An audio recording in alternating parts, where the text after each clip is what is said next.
Buen día a toda la audiencia de Mientras no tengamos rostro. Hoy estoy particularmente feliz y contento porque nos visita un hijo de probablemente el santo más famoso en todo el mundo, conocido por hablar con los animales, su gran cariño hacia la naturaleza y la creación. Estamos hablando obviamente de San Francisco de Asís, y no es un hijo cualquiera. Es un hijo suyo que vive metido, diríamos, en el quilombo, así bien argento, porque está en Tierra Santa desde hace muchos años, encargado de partes de la custodia, que ahora vamos a hablar de todo eso con él. Y encima tenemos el gusto de que sea argentino y más aún mendocino. Así que bienvenido, Fray Marcelo Cicinelli. ¿Está bien? Cicinelli, sí, perfecto. sí. ¿Cómo estás? Muy bien, muy bien. Disfrutando Mendoza. ¿Disfrutando Mendoza? Sí, claro que sí. Qué alegría tenerte acá. Gracias, gracias. La alegría es mía también. ¿Hace cuánto estás acá en Mendoza? ¿Cómo llegaste? A Mendoza son apenas 10 días. 10 días. 10 días, sí. 10 días y ya el 26 dejamos Mendoza, ya retomamos para llegar el 30 de septiembre a Belén, donde estoy ahora. Perfecto. A tomar posesión de Belén, porque recién empiezo el servicio en Belén.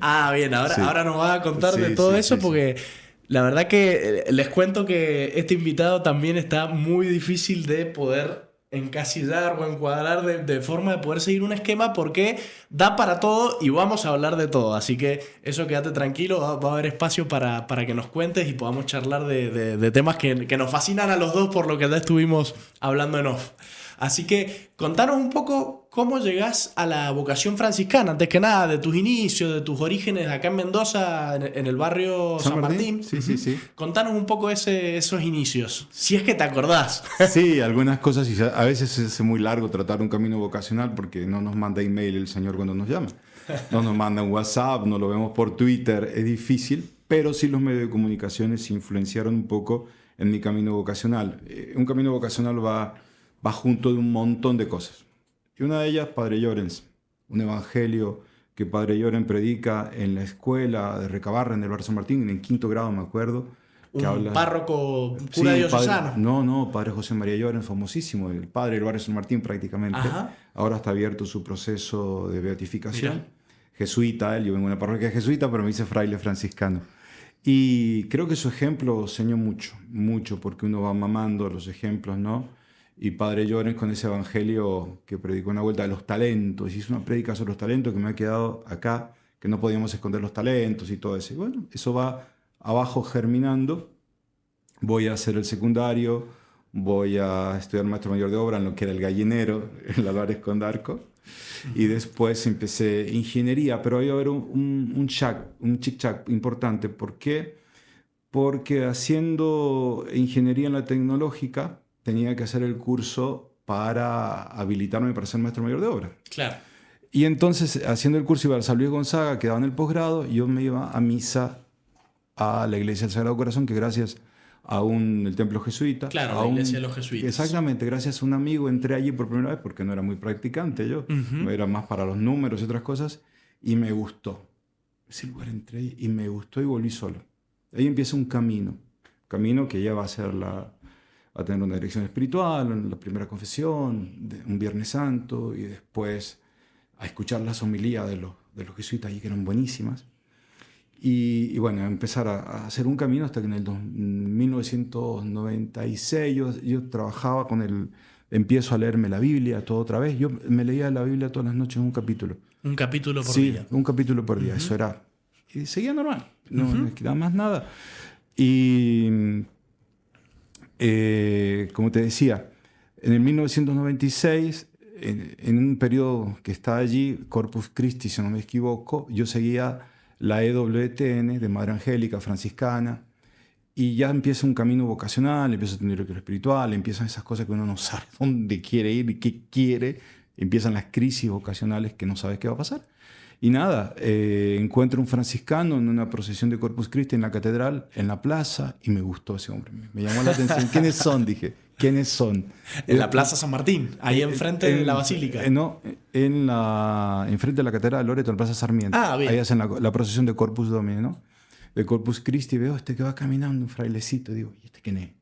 Yo empezaba, porque como no he sido practicante, ya me había leído todo el catecismo, como ser universitario, me lo leí todo, y nada, y digo, ¿quién es este? Y después, para la fiesta de San Francisco de ese mismo año, voy a la Basílica porque había escuchado por la radio, por los medios de comunicación son buenos, un episodio donde Francisco va predicando y le decía a Fray Maceo, ¿vamos a predicar dónde? ¿Entraron en la ciudad? No. ¿Salían de la ciudad? No. Iban fuera de la ciudad y no habían predicado. Maceo se había preparado con todo para estudiar. ¿Quién? Perdón, Fray Maceo, uno de sus primeros compañeros. Y le dice Maceo a Francisco, ¿cuándo nos toca predicar a nosotros? Dice, ya lo hemos hecho con el ejemplo. Nosotros estamos llamados a predicar con ejemplo. Eso fue para mí un check. Dije, esto quiero ser yo. Entonces me fui a la fiesta de San Francisco, me acuerdo. Salgo a la facultad, me tomo un taxi para llegar porque me había averiguado cómo era. Y veo en la misa a quien sonando la campanita, aquel que vi en la procesión de Corpus. El mismo fraile. El mismo, vestido con esto que yo no sabía qué bien era. Y dije, no, aquí es. Antes de la Navidad del 96 decido entrar con los frailes porque estaba en un discernimiento o benedictino o jesuita o diocesano y no sabía qué, pero digo, esto me va encaminando allí. Y ahí empecé un diálogo con los frailes y las cosas se fueron dando poco, poco. Y en el año 2 duró un poco el discernimiento, pero ya en el año 2000, 25 años atrás, me estaba tomando el avión para irme a iniciar el postulantado en Roma. En Roma. O sea que en el año 2000 te vas a Europa. Sí, a Europa. ¿Y ahí cuánto tiempo estás? En Italia 1 año, postulantado, después ya a Tierra Santa para hacer el noviciado, en Aincar, en lugar de la patria de San Juan Bautista, donde creció el Bautista y todo lo demás. Siempre está a las afueras de Jerusalén, un lugar muy bonito. Siempre en Judea. Y después seguimos camino a Belén, a donde voy a ir ahora como superior a Belén. Qué increíble. Contanos, porque esta es una historia que amerita, me parece, ser contada, no sé si al detalle, al dedillo, pero es realmente apasionante saber cómo llegan los frailecillos franciscanos a Tierra Santa. Porque, a ver, ¿cómo arranca todo esto? Ustedes llevan 800 años, un poquito más, ahí en Jerusalén, en Belén, en todo lo que es Oriente Próximo, sí, cercano Oriente. ¿Cómo arranca esto? Porque en el siglo XIII, San Francisco, ¿cómo es la vinculación entre la historia de Tierra Santa y San Francisco y los franciscanos? Francisco quería ser caballero. Toda su vida era un chico rico, tenemos que ir a la vocación de Francisco. Yo quiero ser caballero. Tiene sus sueños y uno de los sueños que cambia la vida de Francisco, se le aparece el Señor en sueño y dice, Francisco, ¿a quién quieres servir? ¿Al esclavo o al gran rey, verdad? Y Francisco dice, al gran rey. Él iba para las cruzadas, para la guerra, se pega la vuelta, empieza su crisis, y esto le va a quedar. Van a hacer la orden, la hago muy resumida. Cuando nace la orden, fundan las primeras 8 provincias. En las primeras 8 provincias, 2017, está la provincia del Oltremare, del más allá del mar, o la provincia de Siria, o la provincia de Tierra Santa. Bien. Está entre las primeras provincias fundacionales de la orden. ¿En qué año, perdón, eso? 1217. 1217. Los primeros frailes van a llegar a Tierra Santa, que el primer testimonio que tenemos del primer fraile que va a llegar a Tierra Santa junto con las cruzadas va a ser Fray Egidio, que es el tercer compañero de Francisco, donde en la Florecilla y en las fuentes franciscanas sabemos que Egidio estuvo en el sepulcro, que lo tocó, y vuelve a Francisco. A Francisco le renace otra vez que quiere ir a las cruzadas. Tuvo 2 intentos de ir a Tierra Santa, uno fue fallido, termina por España, otro, los barcos, la tormenta, todo como era ese tiempo viajar, el otro llega hacia Tierra Santa en el 1219. Ya estamos cerca de la muerte final de las cruzadas. En la quinta cruzada. En el ámbito de la quinta cruzada, él llega, ya Jerusalén había caído, el reino cruzado se había quedado todo en lo que nosotros conocemos como Acri. Francisco llega allí, hay un obispo que va a hablar mucho de él, el obispo de Vitri, que dice, ¿quiénes son estos hombres que llegan aquí? Dice, me están sacando hasta los curas. Dice, a duras penas he detenido al jefe del coro, que no se me vaya con esto. Se funda el primer convento fuera de las murallas de Acri. Todavía hoy se recuerdan las ruinas. Bien, para que le ubiquemos al que nos está escuchando, al que nos está viendo, Acri sería San Juan de Acre. San Juan de Acre. Después ahí en un mapita rato, lo vemos. Sí, podemos poner un mapa. Y brevemente esto viene, la historia los cristianos habían recuperado Jerusalén en el año 1100, justo casi, 1099. 1099, exactamente. De la mano de Godofredo de Bouillon. Exactamente, con los cruzados llegan allí, conquistan, empiezan a trabajar, recuperan el sepulcro, consagran el sepulcro. Después cae Jerusalén en 1187, cae un 14 de julio, cae Jerusalén. Mi cumpleaños. 14 de julio. 14 de julio. Exactamente. Toma de la Bastilla también. Sí, en también. Francia. Es muy emblemática esa fecha. Cae Jerusalén, se pierde la reliquia de la Santa Cruz, pero el reino cruzado se va a relegar en el norte hasta 1290. En San Juan de Acre. San Juan de Acre. Francisco va a llegar allí. ¿Para qué? Francisco viene en el ámbito de las cruzadas y esto va a ser fundamental, el por qué Francisco va a Tierra Santa, lleva a sus mejores frailes con él, quienes van a ser sus sucesores. Él quiere, y en su mente, morir mártir. Siempre nosotros decimos Francisco va a buscar la paz. No, no va a buscar ninguna paz.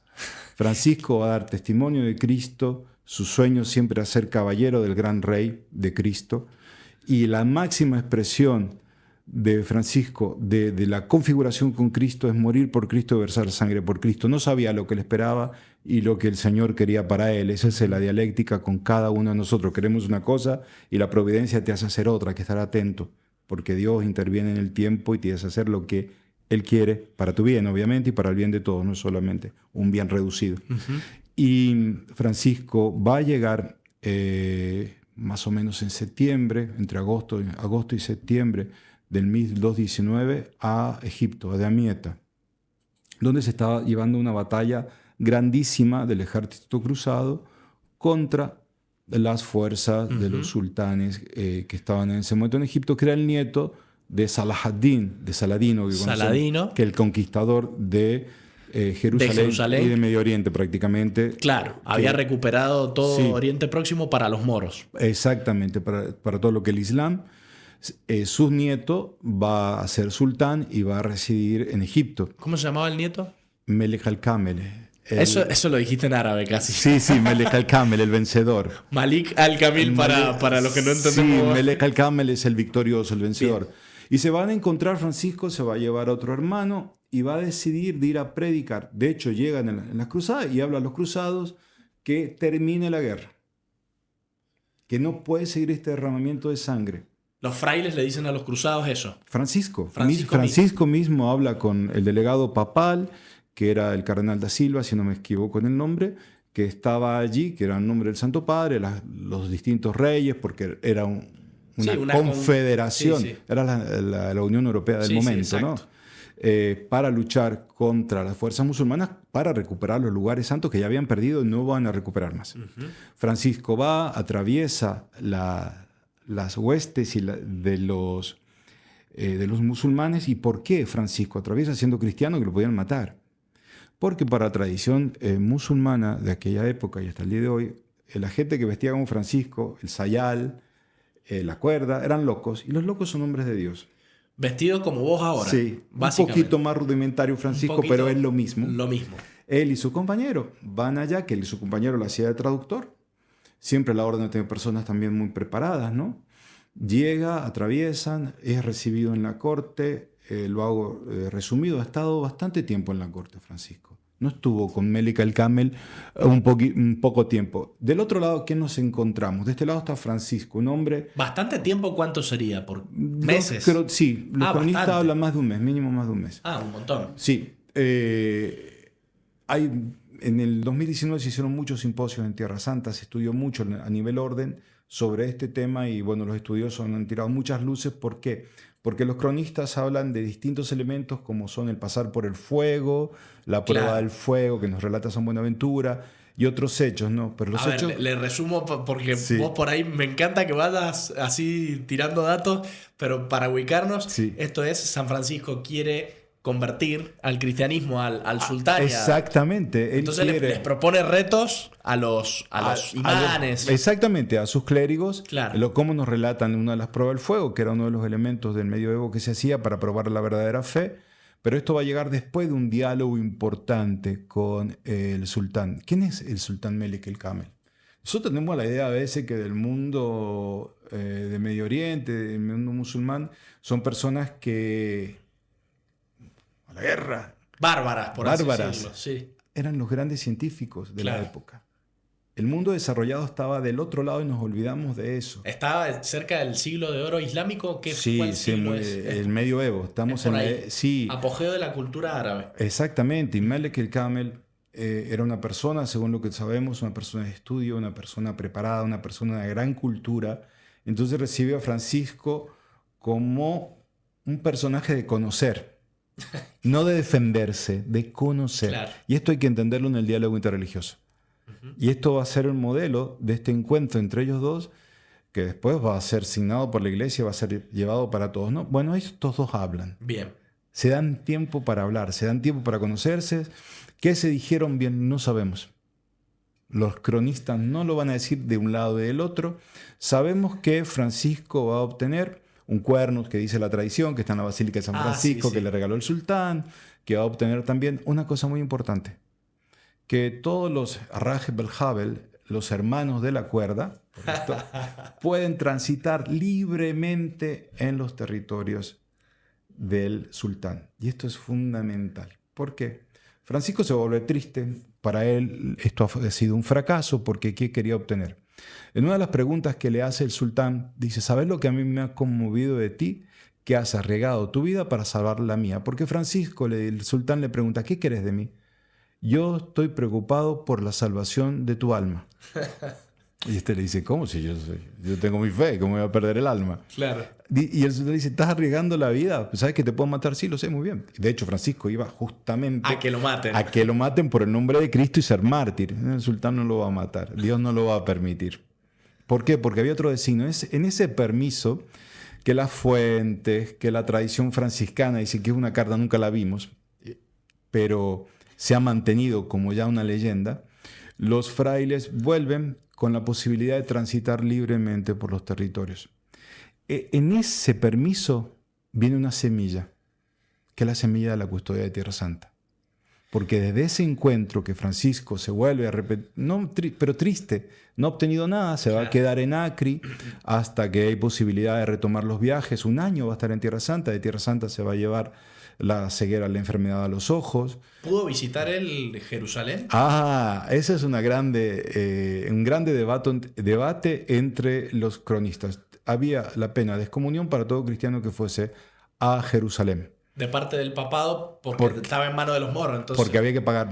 Te dejaban bien. pasar, pero había que pagar grandes sumas de dinero para poder medio ir. una simonía parecía. No, porque era para no dar dineros al enemigo, para no claro. dar al ejército. No financiar al ejército. Exactamente. Bien, bien. Todas las fuentes franciscanas callan. ¿Por qué? Porque no puede decir que Francisco desobedió al Papa. Pero los hechos nos llevan a pensar que estuvo. ¿Por qué?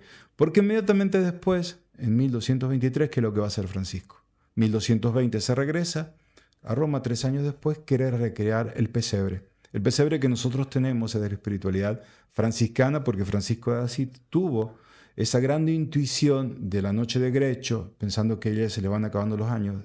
En la noche de Grecho... ¿A qué le llamas la noche de Grecho? La Grecho es una parte de Italia donde Francisco reside, tiene sus conventos, es una de las áreas fundacionales de la orden, las primeras fraternidades. Va a querer que en la noche de Navidad se haga una representación del nacimiento, pero con un detalle, son seres vivientes. El famoso pesebre viviente de hoy en día. Es el primero, es Francisco de Asís. Pero ¿cómo lo crea? En la parte de abajo del altar de Grecho pone al niño Jesús. ¿Y por qué no lo pone en otro lado?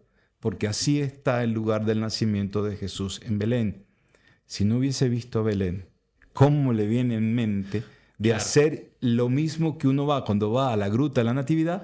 Grecho es una representación teatral de Belén, en espacio. Claro. Y ahí la Tierra Santa, si vos no la viste la Tierra Santa, ¿cómo la haces? Ahí hay un indicio fuerte de que estuvo. Sí. Otro de los indicios que también los historiadores están llevando es que existía en la periferia de Acri, donde él estuvo unos cuantos meses. Acri está a 40 kilómetros de otro lugar muy importante, que es la Casa de María. Éfeso. No, la Casa de María, Nazaret, el lugar de la encarnación, bien. claro. Y Francisco, en uno de sus antífonas, María la va a llamar casa y tabernáculo de Dios. ¿Cómo la vas a llamar casa y tabernáculo de Dios si no has visto la casa donde el Verbo se hizo carne? Y él seguramente la vio estando allí, Francisco, 40 kilómetros, que él no tenía, Francisco. ¿Quién podía tenerlo? No, aparte si es por una cuestión de dinero, qué sé yo, me imagino que siendo así de carismático como era, de encantar en parte al sultán, me imagino que puede haber a su vez obtenido algún permiso para hacerlo gratuitamente, quizás, o que lo dejaran pasar y punto. Claro, él ha obtenido ese permiso, que también ya lo ha hecho, quizás lo ha hecho valer, no lo sabemos porque en los relatos no lo hablan, Claro. pero los hechos y muchos elementos nos llevan a pensar que sí. Y otro es el Calvario. La cruz, Francisco y la cruz, son los dos grandes pilares de la espiritualidad franciscana. ¿Cuáles son? Jesús pobre en Belén, pobre porque para él la pobreza, la humildad, perdón, de Jesús está en Belén. Ese niño, y relata mucho en sus escritos de Belén, para él Belén, dice, cuando sentía las ovejas, decían, ve, para él decían Belén. Uh-huh. Y quería festejar al rey que se hace humilde allí en Belén. Y el otro pilar de la espiritualidad franciscana, en la mentalidad de Francisco, es el Cristo pobre y crucificado.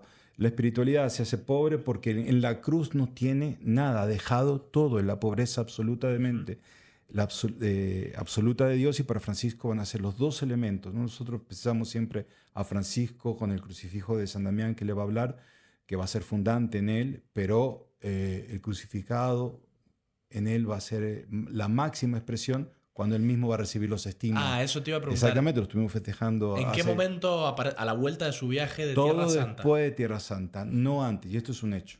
Todo después de Tierra Santa. Él no va a ser mártir, pero después de Tierra Santa va a llevar la Tierra Santa en su corazón y la va a materializar en el pesebre de Grecho, la noche de aquella Navidad del 2023, y con las llagas, con los estigmas de Francisco, que lo festejamos justamente el año pasado, los 800 años.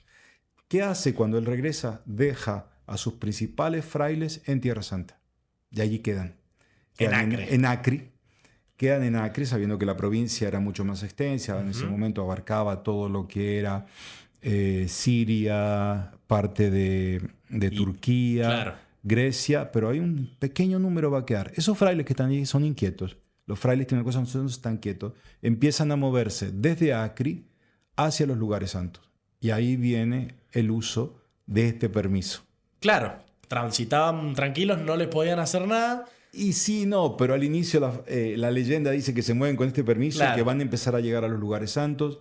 Ya vamos a tener la presencia de los frailes en el hospicio para los peregrinos en el Muristán de Jerusalén. De allí van a ir al Santo Sepulcro, van a moverse al cenáculo, van a moverse a Belén. ¿Y qué van a hacer los frailes? En un contexto adversario, en un contexto difícil, donde cristianos católicos prácticamente no quedan porque han salido con los cruzados, son enemigos, pero hay una población cristiana, ortodoxa, claro, bizantina, griega, siria, permanente, ¿no? Claro, árabes incluso. Sí, son de raza árabe. Los frailes, ¿qué van a hacer? Van a trabajar, van a limpiar y se van a empezar a meter. Francisco va a escribir un capítulo de la regla llamada por nosotros no bulata, no aprobada, porque hay dos reglas. Uh-huh. La primera regla, digamos, la segunda regla es muy extensa, dijeron que era muy extensa, que tenía que ser algo más breve, pero en el capítulo 16 dice, para todos aquellos que vayan entre los infieles o los sarracenos, cuando vivan entre ellos, por favor, no prediquen. ¿Cómo que no prediquen? Otra vez vuelve vivan como cristianos. Y cuando les pregunten quiénes son, den razones de la fe. Este es un hecho de la grande diferencia entre las dos órdenes más importantes del medioevo, que van a ser dominicos y franciscanos. Uh-huh. No son dos órdenes, son primos hermanos, decimos nosotros. Los dominicos, y Francisco lo va a describir en un pasaje de las Florecillas, están llamados a predicar con elocuencia, con la doctrina, a nosotros con el ejemplo de la vida. Claro. Todo por un complemento de la iglesia, sí, ¿no? Claro. Y bueno, y esto se va a llevar en Tierra Santa. Yo voy a ser un poco el modelo de diálogo religioso para toda la iglesia. Para concluir esto, los frailes van a llegar, se van a quedar y se van a ir asentando un poco en los distintos lugares. ¿Para qué? ¿Para conquistarlos? No, absolutamente. Para venerar los lugares donde vivió y se encarnó el Hijo de Dios. Esto es lo fundamental porque llegan los frailes. En ningún momento se les va a pasar en la cabeza que van a llegar a conquistar los lugares. Claro. No, van a llegar... ¿Y en qué momento está bien documentado de que empiezan a recibir peregrinos, digamos? Desde los frailes van a llegar, en 1300 ya tenemos los primeros asentamientos en el cenáculo, en el Santo Sepulcro y en Belén, van a ser las coronas europeas que van a pagar la reconquista de los derechos de uso de estos lugares. Ahí vamos a tener Pedro el IV de Aragón, vamos a tener los reyes sobre todo de Nápoles, la familia Anjou, que tienen que ver con los cruzados, Claro. Sancha de Mallorca, que van a pagar el rescate de los lugares. Es decir, Para que los cristianos puedan peregrinar. para que los frailes celebren en nombre de las potencias católicas los oficios divinos. Van a ser capillas reales, el Papa lo va a autorizar, y así poco a poco los frailes se van a instalar ya como propietarios. Y esto ya a partir del 1300 ya tenemos conventos, presencia franciscana en el Santo Sepulcro, en Belén, en el cenáculo, que después va a ser como la casa madre de los franciscanos, y desde allí se van a ir expandiendo. 1400 San Juan de Aincarem. Otra vez, ¿cómo? Hay que pagarlo. Claro. Se paga a las potencias islámicas del momento, depende si era Egipto, si después va a ser Siria, si después va a ser Turquía. Esto va cambiando a través del tiempo. Los otomanos, me imagino, en un momento. Sí, estos van a llegar después del otomanos. 1517, claro. Pero ya los números de la presencia va creciendo. El Papa Clemente VI va a instituir lo que nosotros hoy día conocemos como custodia de Tierra Santa en el 1364. 1364. 1364 nace la custodia ya con un fin preciso. Es una institución querida por la Iglesia, querida por el romano pontífice de aquel momento y aprobada a través de la historia. ¿Para qué? Para celebrar, esto es lo principal, celebrar a nombre del Santo Padre en los lugares santos para toda la cristianidad. Permitir que lleguen los peregrinos. Y después conservar, preservar y rescatar los lugares santos que todavía no habían sido rescatados. Entonces empieza ya una misión fija donde el que manda, para decirlo así, que entiende la audiencia, el grupo de frailes que reciben estos principales conventos de allí se va a llamar custodio. ¿Por claro. qué? Porque la orden está dividida en provincia. La provincia de Medio Oriente era mucho más grande. Esta era la custodia de Tierra Santa que estaba solamente destinada al grupo de frailes que vivían en lo que hoy conocemos como Israel y Palestina. Después estaba la custodia de Siria, que era para los otros, la custodia de Turquía, la custodia de Armenia, claro. La provincia que se divide. Y le va a quedar el nombre de custodia. Las demás van a desaparecer y la custodia va a continuar creciendo. ¿Hasta cuándo va a crecer? Va a crecer hasta el día de hoy, que tenemos, depende de la nomenclatura que usemos para santuarios, digamos 70 santuarios en Tierra Santa. En Tierra Santa 70 santuarios. Iglesias a cargo de los franciscanos. Sí, lugares donde viene recordada una memoria, un claro. hecho de la vida de Jesús, de María, de los apóstoles o de la Iglesia Apostólica. Después, a través de ello, van a nacer las parroquias, porque al inicio no había parroquias. Era sobre todo custodiar a los peregrinos venían, donde vivían con los frailes en los conventos, había un lugar claro. que junto a ellos estaba destinado para los peregrinos. Quien ha ido a Tierra Santa, muchas veces queremos ir a la Casa Nova. La Casa Nova es la casa de los peregrinos que está al lado de los conventos porque era el único lugar, los frailes, que hacían los guías, hacían los cuidadores de los peregrinos. Piense que las peregrinaciones en un tiempo venían una vez al año con la nave que salía de Venecia. Eran los venecianos encargados de allí de transitar toda esa zona y llevaban los peregrinos allí y nada más. Y hasta el día de hoy es famoso que, bueno, si te ven en Tierra Santa, que sea al lado de un franciscano. Claro, porque cuando dicen los guías, no es un guía normal. No, yo digo, entrar con un franciscano a los lugares santos es justamente entrar con los dueños de casa. A Francisco no le gustaría usar la palabra dueño. Claro. Digamos, los mayores domos. Dueño del hábito, nada más. Sí, y ni siquiera, pero sí los encargados de la casa, claro. De cuidar la casa a nombre de la iglesia. Pero digo, incluso tanto, perdón que estoy con un catarro terrible, seguro se escucha bastante flojo, pero no podemos hacer nada contra eso. Te iba a preguntar, incluso a día de hoy, tanto los árabes palestinos como los judíos, cuando ven grupos de peregrinación, de alguna forma ellos están habituados a verlos de la mano de un franciscano. O no existe tal relación. Si yo quiero ir hoy a Tierra Santa y hacer mi peregrinación, sí. Ni hablar de que va a ser más peligroso, sobre todo hoy en día, pero digo, ¿podría hacerlo o necesito entrar de la mano de ciertos permisos de la mano de un fraile franciscano? No, es abierto. Hay peregrinos y muy buenos, guías y muy buenos guías de todos los ambientes, es decir, los guías de Israel, los guías de Palestina Y los frailes que hoy en día somos pocos para el número. En un tiempo éramos los únicos porque el número de peregrinos era exiguo. Hacer una peregrinación costaba muchísimo y a veces venía impuesto como una pena para, Claro, para ganar una indulgencia. Sí, sobre todo, entonces te ponían el confesor, te ponía una pena de aquella de ir a Tierra Santa y te empeñabas todo. Iba la gente muy pudiente a Tierra Santa, un viaje que duraba toda la vida y quizás no regresabas. Claro. Hoy en día no, hoy en día las peregrinaciones han llegado en momentos máximos, 2019, a 4 millones, 6 millones de peregrinos donde no das abasto. Es decir, los frailes somos 300 solamente hoy en día. En la provincia. Exactamente, que abarca Israel, Palestina, Siria, donde hay una grande presencia, Jordania, Líbano, Egipto, alguna que otra presencia en Grecia, en la isla de Rodas, en Chipre hay una presencia importante y después algunos conventos que vienen llamados comisarías que fueron instituidos en el 1420 por Papa Martín V para tomar las comisiones de los reyes católicos y de los reinos para llevar y sustentar la Tierra Santa. Esto se debió a que habían destruido el Santo Cenáculo. Todo tiene un porqué. Y no debían para pagarlo, entonces... Y te hago una pregunta, volvamos un poco a tu vida, Sí. esto que nos contás de la custodia, de esta especie Sí. de provincia franciscana. Sí, hoy una provincia franciscana de las primeras. ¿Vos fuiste provincial de No. No. ¿Cuál yo ha no fui sido tu provincial. rol actual? Desde el 2000, me dijiste que en el 2000 te fuiste a Roma, después tuviste un año y después te fuiste a Tierra Santa. Sí. ¿Cuáles han sido tus encargos, por así decirlo, tu misión ahí en Tierra Santa? Han sido varias. Ya de estudiante, nosotros estudiamos en Egipto árabe, sacamos un bacalaureato de estudio árabe e islámico necesario para estar allá. ¿Qué idiomas manejas? De paso, le contamos a lo que nos está Mendocino. Mendocino. Bien. Mendocino pata la rastra. Sí, español obviamente, después italiano, un poco de inglés y árabe. Árabe. Sí, árabe es fundamental, el árabe para vivir allá. En Egipto se habla el mismo árabe que... No, es distinto, es como nuestro español, ¿no? El árabe de Egipto es como el español de Argentina en función de los demás, está un poquito alejado, pero se entiende. Más o menos muy se bien. entiende. Sí, se entiende, pero nosotros estudiamos lo que es llamado el Fusha, que es el clásico, el Amie es el hablado de los pueblos con sus distintas características.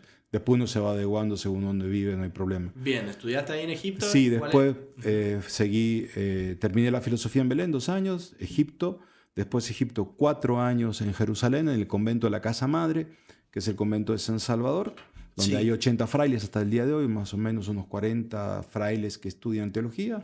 Ahí hicimos todo el curso, terminé, fui ordenado sacerdote y me mandaron a la Basílica del Santo Sepulcro como viceguardián. Nosotros guardián le llamamos el superior. Bien. Como vicario. Estuve 1 año nada más allí. Me sacaron, el actual patriarca era mi custodio de Tierra Santa, el provincial llamado custodio de Tierra Santa, que hoy es el cardenal Pizzabala. Claro. Y me lleva a trabajar con él, ya encargado de la formación permanente de los frailes de la custodia de Tierra Santa, ceremoniere de Tierra Santa, encargado de las celebraciones litúrgicas de toda Tierra Santa, vicario de la Casa Madre, y allí. O sea que estás ahí de ser provincial en algún momento. Estuve allí. ¿Estuviste ahí? Sí, estuve allí. Fui el primer, después en 2000, eso fue el 2010. 2013 vine elegido, fue el primer latino, no latino, pero sí el primer argentino en ser elegido para el gobierno, el Consejo de Gobierno de la Custodia. La Custodia tiene el custodio, un vicario, y después 6 consejeros de gobierno que vienen a representar las distintas lenguas. Yo fui el primer argentino en estar allí, esto nosotros lo llamamos discreto de Tierra Santa, consejero de gobierno, encargado de representar toda América Latina, España y Portugal. Allí estuve por 9 años, que es el máximo. Fui reelegido 3 veces. ¿Todo eso en Jerusalén? Sí, en Jerusalén. Después, en el 2016, el nuevo custodio, Francisco Patón, me pide que me encargue de guardián de la Casa Madre y de los comisarios de Tierra Santa. Coordinador de los comisarios de Tierra Santa, que son como las embajadas de Tierra Santa en todo el mundo. Son 70 comisarías aproximadamente, redondeando en todo el mundo. Que como aquí en Argentina tenemos la comisaría de Tierra Santa, que es lo que hacen. Buscan fondos, dijimos, fueron fundados en 1420. La corona de España va a ser en toda España, en la Nueva España, en todos los reinos españoles van a llevarlas adelante, y aquí va a quedar la de Argentina, que estamos privilegiados porque es la única que pertenece directamente a los frailes de Tierra Santa. Nuestro Mamerto Esquiu quería quedarse en Tierra Santa. Y bueno, no le dio Dios de quedarse allí porque tenía que volver. Quería ser misionero allá y nosotros estamos...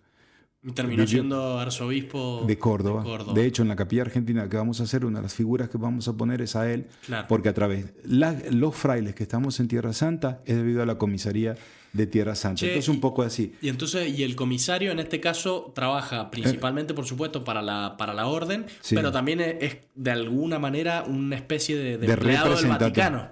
En dos funciones, sí. Claro. En dos funciones está eso en el comisario, porque por la colecta que hacemos el Viernes Santa pasa a través de la comisaría de Tierra Santa, si viene una colecta pontificia, pero viene... Para todos los cristianos perseguidos. No, es para la manutención de los lugares santos. De los lugares santos. Pero de eso, una parte pasa, si viene dividida a las iglesias y a los cristianos del otro rito, lo demás para la manutención de los lugares santos y de la colecta, que queda en Tierra Santa más o menos, el 60% va a la educación. A las escuelas. Che, y ahora te vas a hacer cargo, tu último breaking news, digamos, te vas a hacer cargo ahora de la custodia de la Basílica de Belén. Sí, ese va a ser tu nuevo cargo, digamos. Me están esperando en Belén, me mandan a cambiar los pañales del niño Jesús. Perfecto. O sea que si algún día voy a Belén, toco la puerta y digo, che, está Fray Marcelo, me van a atender. Sí. Me sale italiano. Voy como guardián de la Basílica de la Natividad, del convento de Santa Caterina y de los santuarios que dependen de allí, porque el guardián tiene la casa principal y otros conventos más pequeños que dependen de la casa grande, es decir, el campo de los pastores, el campo del anuncio de los pastores y la gruta de la leche. Son dos santuarios más pequeños, pero son muy importantes, que hacen el complejo de santuario de Belén. Todo en Tierra Santa vamos a encontrar esto. Una casa principal que está regida por un guardián, el superior local luego, con una fraternidad más pequeña, que está allí. Esta casa tiene la casa aspirantada hoy en día, fue el noviciado de la custodia, fue filosofía cuando estudiamos allí. Hoy día somos aproximadamente 20 frailes que estamos allí. Y bueno, me están esperando. Che, y volvamos ahora más al presente todavía de lo que pasó el 7 de octubre del 2023, te quería llevar. Se desata la guerra nuevamente declarada en la Franja de Gaza. Un poco el franciscano tiene que hacer de puente o buscador de la paz incansable, si se quiere, entre dos facciones que, por lo menos por lo que leemos desde acá, pareciera que se odian en todos los niveles, gubernamental, político, social y hasta los más bajos, que quizás no es así. Entonces te quería traer también para que nos contés cómo se vive en el día a día, en el pie a pie, caminando las ciudades, porque vos, Jerusalén, digamos, forma parte de Israel, lógicamente, pero después hay muchos de los lugares santos, como Belén, que están bajo la Autoridad Nacional Palestina. Exactamente. ¿Cómo es esto de convivir y de hacer puente en una época de guerra entre los palestinos, los israelíes, y que llevarse bien con todos? Me imagino un equilibrio sumamente delicado. Mira, las noticias son tristes porque sí, te pasan la guerra que es la última. Esta guerra de Gaza se intensifica después de la visita del Papa Francisco en el 2014. Siempre fueron 4 operaciones, ahora hay una guerra declarada porque los terroristas invadieron el territorio de Israel, hicieron una masacre terrible. Esto fue lo que pasó el 7 de octubre, en el día de Yom Kippur.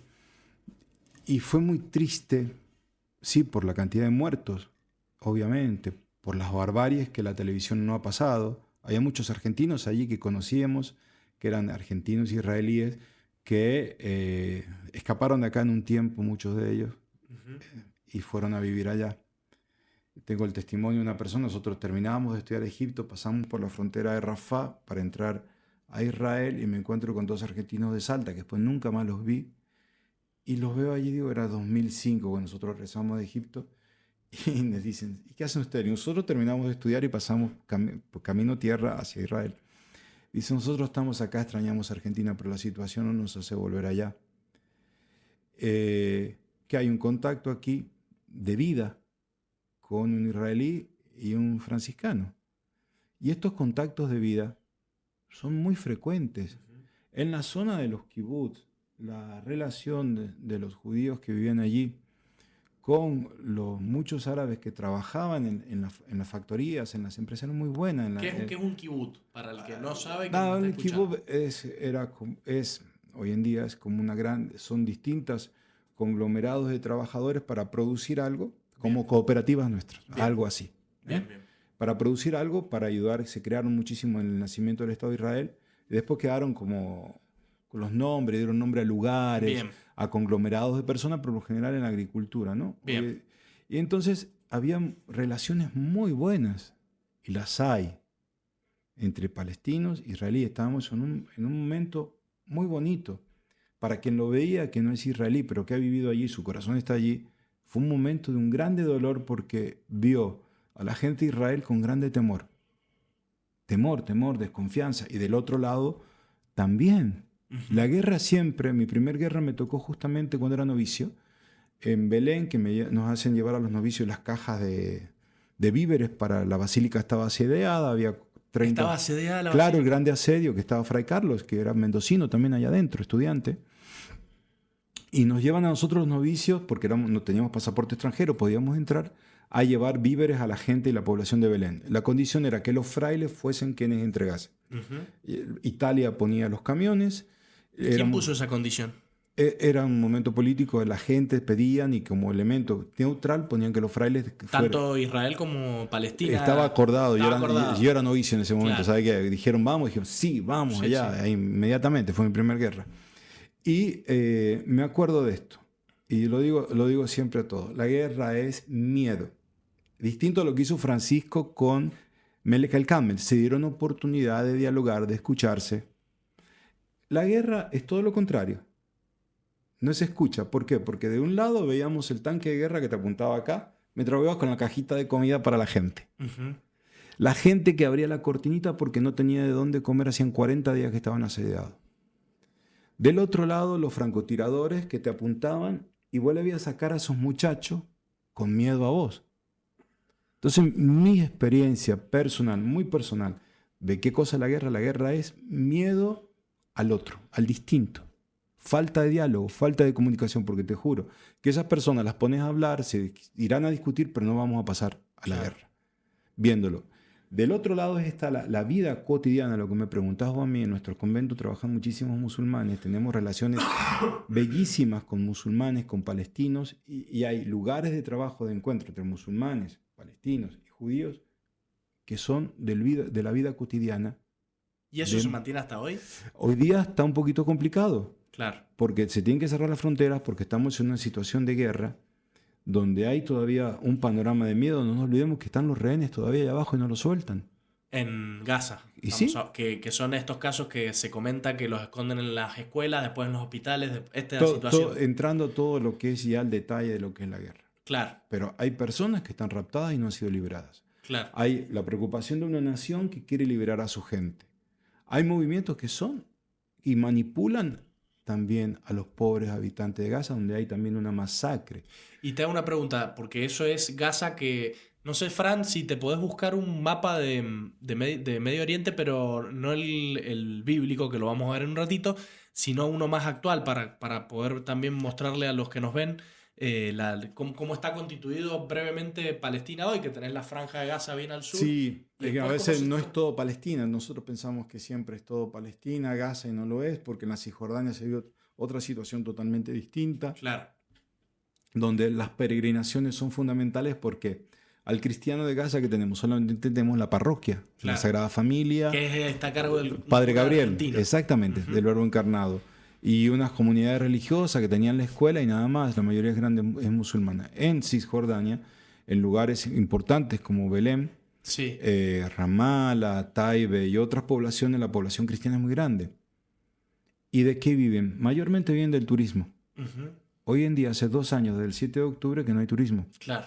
Una de las cuestiones que nosotros hemos hecho de la comisaría en este tiempo que estuve en servicio acá en Argentina, estos 2 años, que han pasado 2 años y medio, era de llevar los peregrinos para Tierra Santa. ¿Por qué? Porque como me preguntabas inicialmente, ¿cómo ven al peregrino? El peregrino es respetado.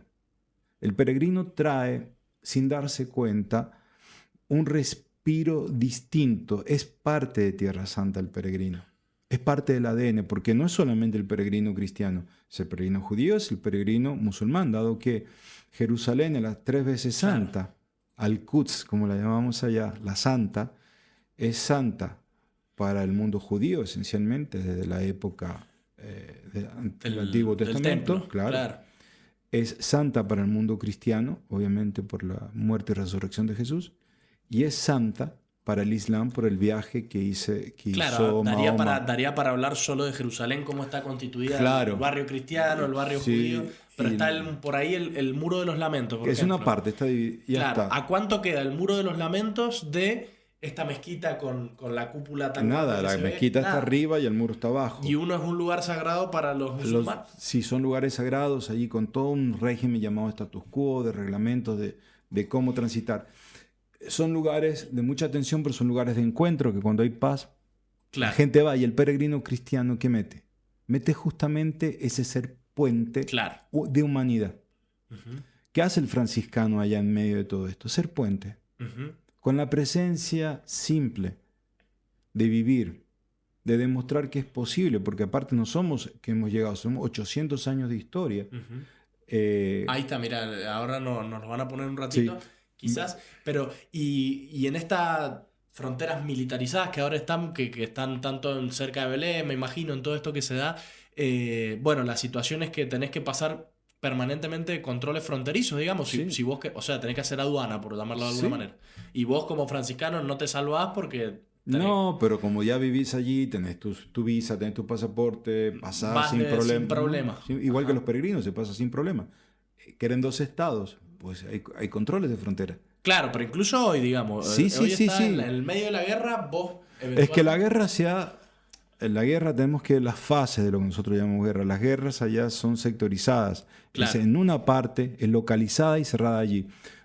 Totalmente distinto a lo que fue la guerra con Irán. Claro. Irán bombardeó a todo Israel. Uh-huh. Entonces, bueno, allí hizo una guerra total. Pero duró 12 días nada más. Claro, y esa fue también atacó los... Claro, ahí fue guerra de país. No fue, Gaza es solo Gaza. Es una zona, digamos. Con Hezbollah, el norte, con el Líbano. Claro, con afectó el Líbano. A todo el norte del Líbano. 250.000, se habla, 200, quizás me equivoco el número, pero más o menos 250.000 judíos desplazados, israelíes del norte por la guerra con el Líbano, que estuvieron viviendo en hoteles por más de un año. Claro. De eso no se habla. También desde el 2023 para acá. Exactamente. Muchas familias tuvieron que desalojarse del norte, entonces Israel estaba siendo atacado por todos lados. Claro, Hezbollah en el norte y en el sur Hamas. Bien. Y cada tanto Yemen y cada tanto Irán. El ápice, nosotros esperábamos el momento más conflictivo para nosotros, desde el punto de vista, digamos, también un poco pretencioso de retomar las peregrinaciones para que vayan los peregrinos, era justamente que el gran temor era de la guerra con Irán. Uh-huh. Ya pasó. Ya pasó. Ya fue, ya es historia. ¿Cuándo pensás que se puede llegar a ver, no tenés la bola de cristal ni mucho menos, pero ¿ves una solución a largo plazo posible de paz? Hablaré de la paz como es allá. Son por el sueño es de que llegue la paz a Jerusalén. Los rabinos dicen que cuando llegue la paz a Jerusalén va a llegar el Mesías. Uh-huh. Es decir, ya estamos al final de los tiempos. Sí va a haber periodos de grande tranquilidad. Uh-huh. Como siempre ha sucedido. Intervalos de 3 años, de 4 años, de 7 años, de 10 años, quizás más, de paz. ¿Corrió peligro tu vida alguna vez? ¿En alguna de estas escaramuzas que se dan permanentemente? Guerra con el Líbano, no sé, hay muchas. La más que la vi más de cerca tal vez fue la de Belén cuando era estudiante, que vi los cañones allí a pocos metros y los francotiradores, que digo, si estornudás más, con otros compañeros que estábamos allí. Pero el novicio cuando está allí, sos novicios, es todo felicidad. Incluso eso. Y sí, nosotros queríamos quedarnos, pero decíamos... Me hace acordar a San Francisco que quería que lo mataran ahí.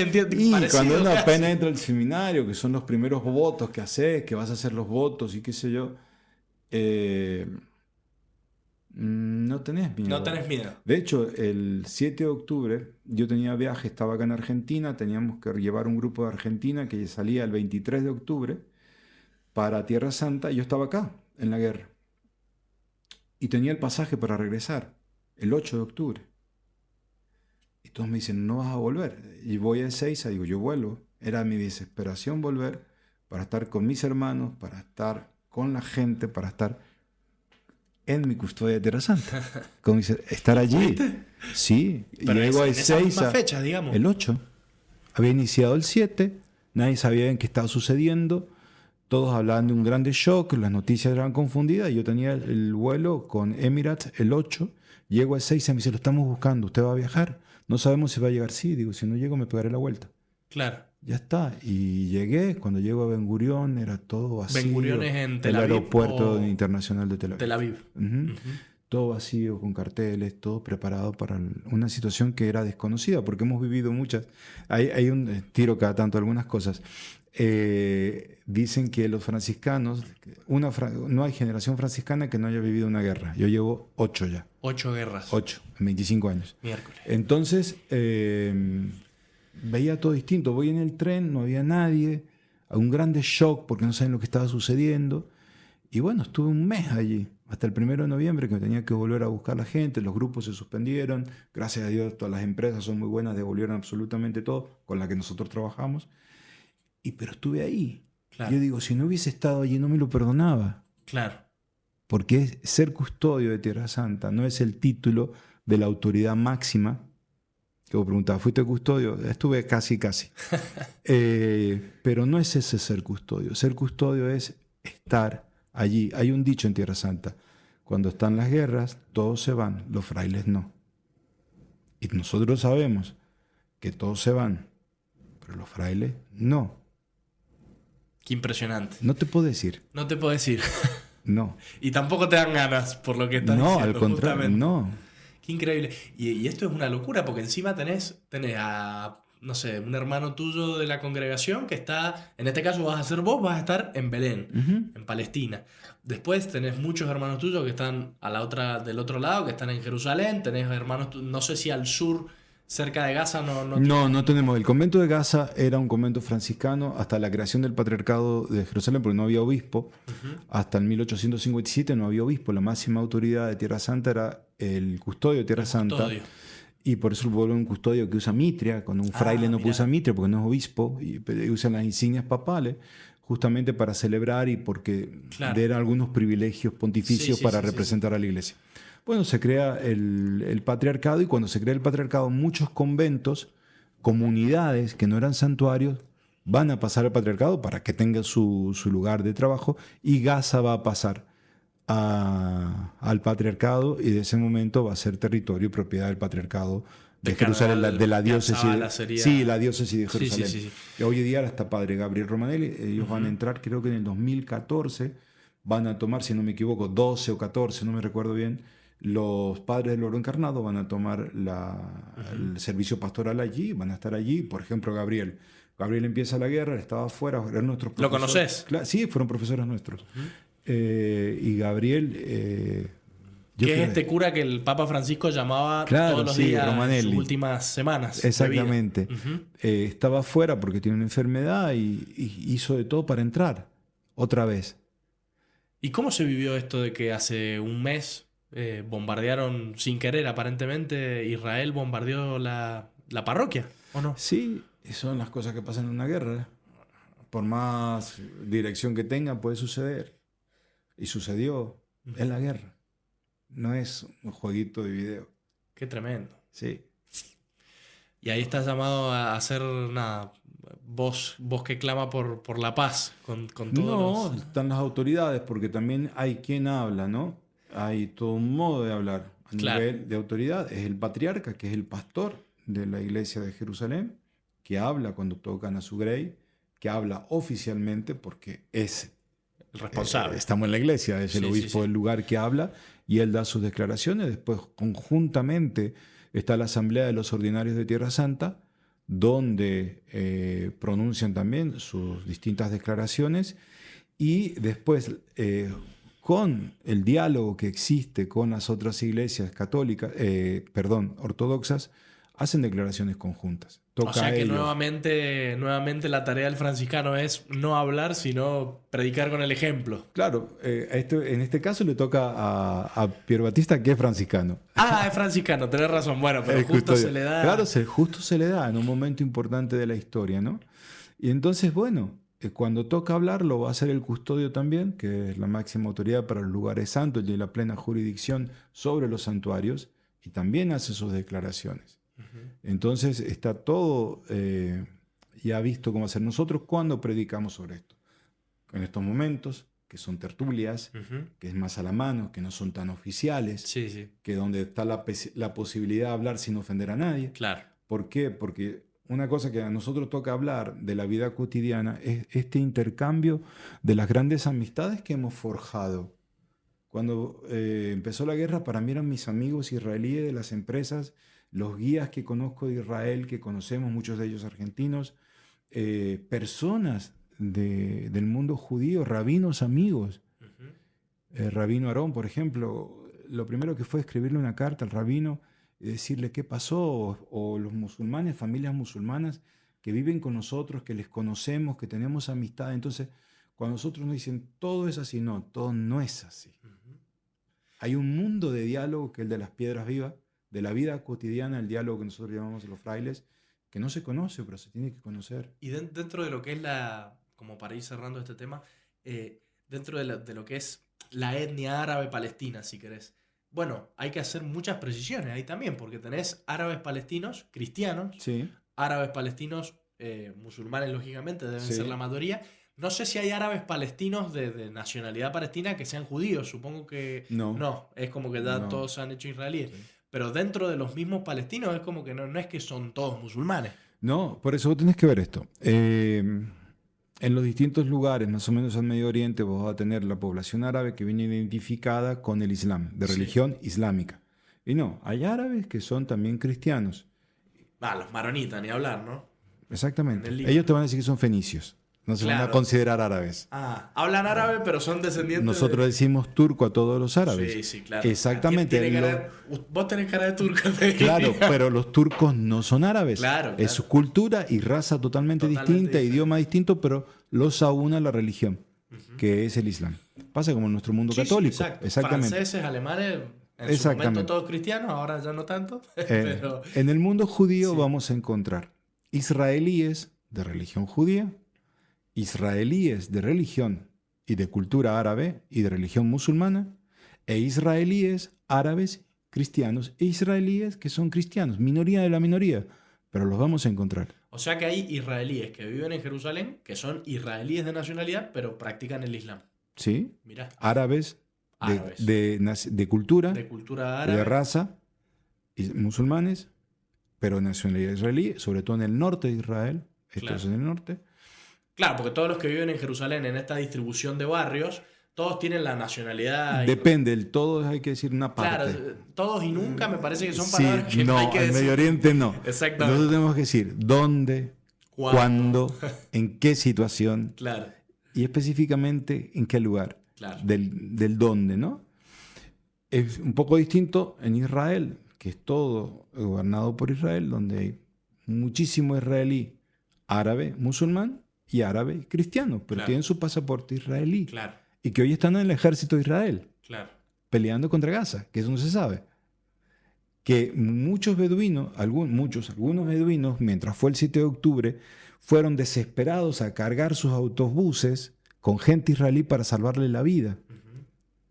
Donde algunos cristianos filipinos se escondieron en las cloacas para no ser matados por los que entraban, y muchos inmigrantes fueron matados que trabajaban allí. Entonces, cuando las generalizaciones en Tierra Santa, no. 100% va analizado. Peligrosa. Sí, va caso por caso, lugar por lugar, y ver las situaciones. Y uno de los elementos que a los frailes los hace estar allí, no ser partidario ni de una cosa ni de la otra. ¿De qué tenés que ser partidario vos? De la paz. Y de la verdad. De la paz y la verdad. Y eso lo enseña Francisco, ¿no? Paz y bien. Sí, paz y bien. Y bueno, ahora sí ahora nos vamos con el tema de Tierra Santa, que vamos a ir al siglo I con un mapita y nos vas a explicar y nos vas a contar muchas cosas. Pero para cerrar esto, parecería que es una tierra maldita más que una tierra santa. No quiero ser provocador. No. Cero. Y lo debes escuchar de muchos lados, ¿no? Porque... Mira, acompañando a la gente cuando nos toca ir con los peregrinos, mi apostolado, uno de los apostolados que más amo y que, bueno, a veces los cargos no me permiten hacer, estos 2 años pude, gracias a Dios, dejarme a la gente y acompañar los grupos de peregrinos de México, sobre todo de España, después poquito de Argentina, no llegué a conocer mucho más. Esta pregunta sale. Y una de las preguntas que más sale a veces es cuando están en el sepulcro, que el sepulcro está compartido con otras... Sí. Tenés una piedra de los metodistas, otra piedra de los ortodoxos. Está ahí, pero todos están alrededor de ese lugar, ¿no? Sí. Digo, en el sepulcro un poco el mapa de lo que es el corazón del hombre tan dividido. La Tierra Santa es también un poco el espejo de lo que es la humanidad, tan dividida, tan contradictoria, donde el mal sale a veces más que el bien, donde el bien muchas veces no se ve, no se vive. Y bueno, Tierra Santa un poco está llamada o destinada también, lamentablemente, a reflejar lo que es el corazón del hombre, ¿no? Y en las vivencias de cada día viene reflejado. Entonces, más que maldita, es una tierra que nos lleva a la reflexión, a entrar el por qué no ha cambiado, porque en realidad la tierra ha tenido y ha acogido la revelación, y el máximo que ha acogido es tener en su lugar, como quien dice, en su cuna, al Hijo de Dios. Y ahí nos vamos ahora vemos por qué se llama Tierra Santa, ¿no? Uh-huh. Contanos, ¿cómo la mostrás vos a Tierra Santa? ¿Cómo la vivís? ¿Por qué se le llama el quinto evangelio? Ahí podemos ir poniendo el mapita, Fran, si querés. No sé si nos querés. Ahí lo vemos. Uh-huh, perfecto. El quinto evangelio viene llamado justamente, ¿y por qué la Tierra Santa? Empecemos allí, después vamos al quinto evangelio, Dale. si no es muy largo. Lo que vemos allí es justamente un mapa donde se mezcla un poco la partición, de lo que era la tierra prometida a Abraham cuando deja su tierra, después la tierra prometida a Jacob, a Isaac, el pueblo de Israel que entra, es la repartición en las 12 tribus, es concretamente sobre un lugar. Uh-huh. Este lugar geográfico, elegido por Dios. De ahí empezamos a hablar de esa tierra que no es cualquiera, es la tierra elegida por Dios para su pueblo y para hacer una alianza de permanencia con su pueblo, donde el pueblo puede ver a Dios, donde va a llegar después de mucho tiempo en un lugar concreto donde está la Shekinah, la gloria de Dios, que es en el templo de Jerusalén. Por eso es santa. Primer punto. Después vamos a encontrarnos que esta tierra va a sufrir distintas guerras, dominaciones, hasta llegar a la época del primer siglo, donde encontramos a la Tierra Santa dividida después de la muerte de Herodes el Grande en tetrarquías. ¿En qué? En sus hijos, 4 hijos, la va a dividir y bajo la tutela del Imperio Romano. Siglo I antes de Cristo. Sí, 63 antes de Cristo llegan los romanos, después los romanos se van a quedar ahí por mucho tiempo. Sí.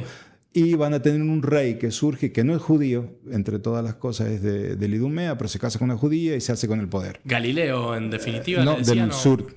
Idumea. Idumea. Ahí lo tenemos en el mapita. Exactamente. Perfecto. Y Herodes va a tener la unidad, va a tener una gran extensión, siempre queriendo hacerse ver como el descendiente de David, por eso va a arreglar el templo, pero no lo va a hacer. Y a su muerte va a ser dividido en lo que tenemos ahora. La Judea, que más o menos Judea y Idumea representan lo que era el reino de Judá, después del 933, cuando se divide el reino en el norte y el sur. Uh-huh.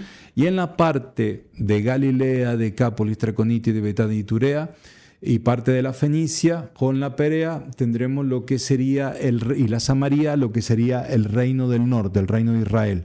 También tenemos que ubicarnos cuándo, porque estos mapas pasarían como hojitas históricas que van cambiando permanentemente como las células, ¿no? Uh-huh. Bueno, a la época de Jesús tenemos esto. Entonces, la Judea y la Samaria, que eran destinadas a ser gobernadas por el hijo de Herodes, llamado Arquelao. Bien, pero todo lo que era la esfera judía concentrada en Jerusalén, el Sanedrín, etc., a todo lo que no era Judea, llamémosle samaritanos, ni hablar los galileos, los consideraban parte de la religión hebrea. Sí. Bien. Son distintos estados divididos, unificados por una religión y una cultura. Perfecto. Religión y cultura.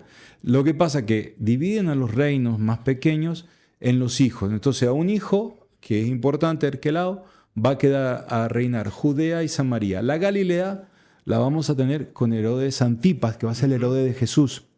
Y la primera capital va a ser en el sur, va a ser siempre Jerusalén. En la parte de la Galilea, Galilea significa la provincia, eso significa Galilea. Va a estar gobernado por Herodes, como decíamos, Herodes Antipas, la primera capital en Dio Cesarea. A ese lugar Jesús va a ir a trabajar, a reconstruir los muros de la ciudad. Era un carpintero, pero el carpintero también es albañil, no vamos a meter mucho. A ver esa historia, porque esa no está en ningún lado, me parece. Claro, ¿Quién era José? José era un carpintero. ¿Por qué están allí? Ellos son de Belén. Sí. Pero tienen que emigrar porque Herodes va a perseguir a las familias de la nobleza. Entonces la familia de Jesús va a tener que emigrar porque son descendientes de David. José es de familia noble, María de familia noble. Tienen que vivir en su territorio, que es Judea. Los descendientes de David viven en Judea, de ahí viene el nombre judío. Claro. Pero debido a la persecución de Herodes, van a tener que emigrar en algún momento hacia el norte, en Galilea, donde está más pacífica la cosa, y se van a asentar en los territorios de la tribu de Zabulón, que es Nazaret. Y allí José va a ir desde Belén a tomar a su esposa a Nazaret. Por eso van a Nazaret, por eso Jesús nace allá, siendo de la familia de David. Ahora, ¿pero a Nazaret se van desde Egipto o no, luego de Egipto? Primero, ¿a dónde esposa María? ¿A dónde la esposa? En Nazaret. Claro, porque es parte de la familia de David. Claro. De la tribu. El tema tribu es fundamental, ¿no? Por la parentalidad. Bueno, ¿qué es José? José es un carpintero, un tectón. Un tectón en la palabra griega quiere decir también... Trabaja con la piedra. Es un man con un capataz de obra, un maestro mayor de obra. Como vos. Maestro mayor de obra. Sí, una cosa así. Sí. Ellos van a construir, desde chicos en ese tiempo se está rehaciendo los muros de la ciudad de Dio Cesarea, que era la capital de Galilea, porque las habían tirado, se habían rebelado, los romanos lo han destruido, Jesús va a trabajar allí. Entonces el carpintero es uno que sabe hacer andamios, que sabe montar, no es el que está haciendo mesitas, eso, sí un poquito más. Y es de una clase media, no es de la clase baja.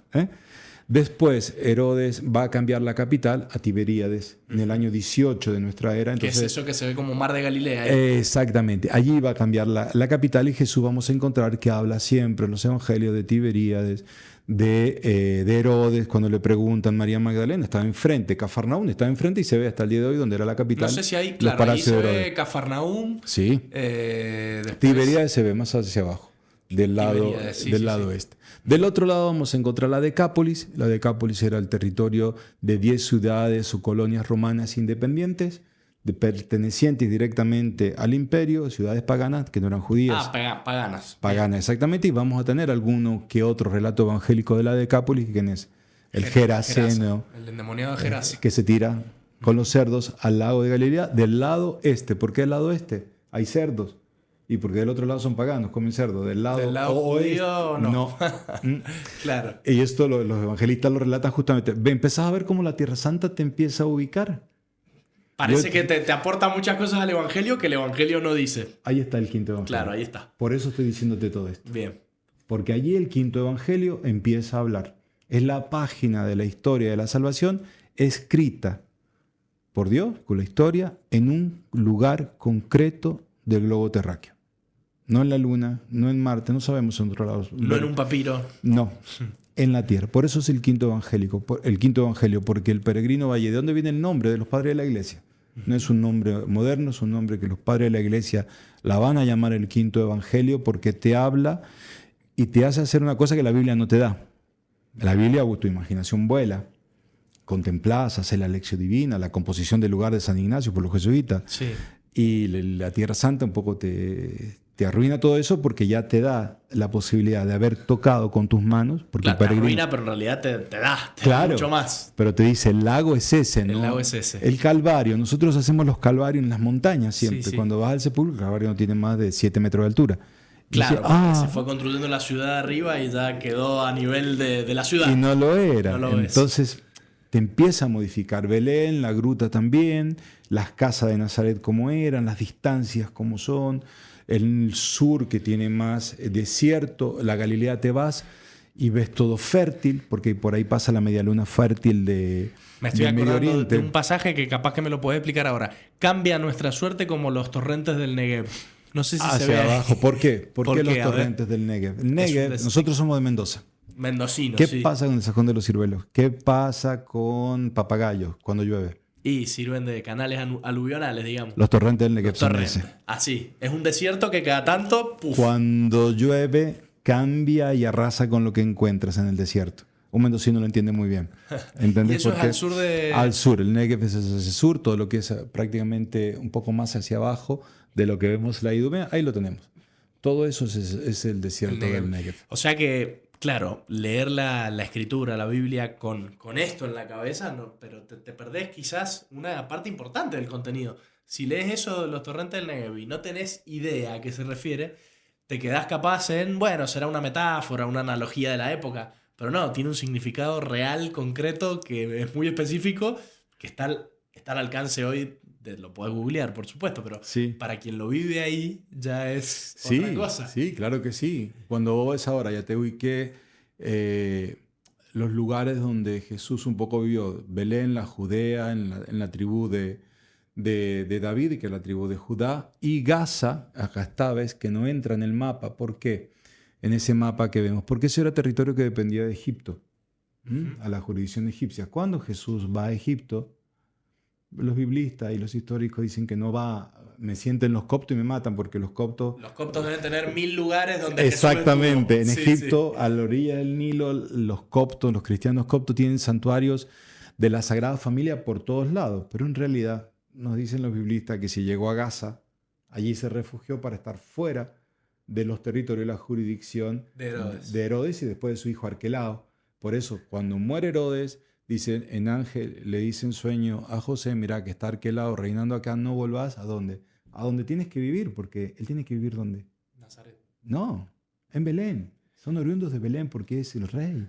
Claro, termina viviendo en Nazaret, pero en realidad le correspondía... Claro, Jesús en su vida va a vivir como un refugiado, un perseguido. No tenemos ese pequeño dato, ¿eh?